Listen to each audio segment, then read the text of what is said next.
तर त्यांना विम्याचं कवच द्या.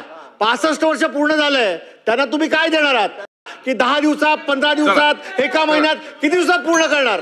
अध्यक्ष महाराज, ह्या ज्या गट प्रवर्तक आहेत किंवा या अंगणवाडी सेविका आहेत, या जवळपास 70 हेड खाली अध्यक्ष महाराज काम करतात आणि 35 वर्षापासून हे लोक काम करतायत. 65 वर्ष झाल्यानंतर तुम्ही त्यांना विम्याचा कवच देणार का आणि त्यांना रिटायरमेंट बेनिफिट देणार का? फक्त 10,000 रुपये तुम्ही त्यांना राबवता, त्यांचं पेमेंट वाढवणार का, त्यांना विमा कवच देणार का आणि त्यांना रिटायरमेंट बेनिफिट देणार का? हे माझे 3 स्पेसिफिक प्रश्न आहेत. मंत्री महोदय उत्तर द्या.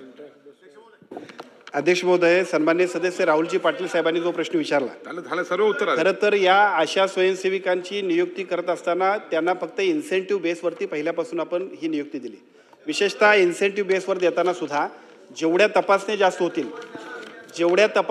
होतील त्या तपासण्यांच्या माध्यमातून त्यांना 10,000, 12,000, 15,000 पर्यंत पगार पूर्वीच मिळत होता.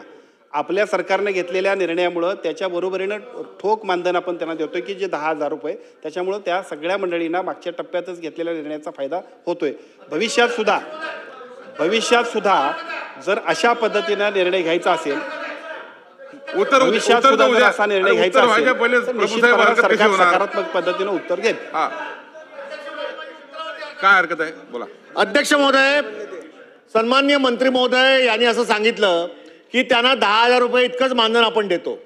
माझी उत्तरावरती हरकत एवढीच आहे की माननीय सदस्य यांनी असं विचारलं की ठीक आहे, आपण त्याला 10,000 रुपये देता, परंतु हे सरकारला शक्य नसेल, त्यांना आपण सरकारमध्ये सामावून घेऊ असं जे काय आश्वासन त्यांनी दिलं ते टाइम बाउंड प्रोग्राम द्या की 10 दिवसात, 15 दिवसात, एका महिन्यात, किती दिवसात पूर्ण करणार? हरकत ही आहे की त्याला विम्याचं कवच द्या असं आम्ही म्हटलं. हरकत हीच आहे की त्या विम्याचं कवच द्या. हरकत आहे, आम्ही बोलतोय दुसरं बोलतायत, हीच हरकत आहे. अरे सर्वसामान्य गरिबांसाठी करा ना.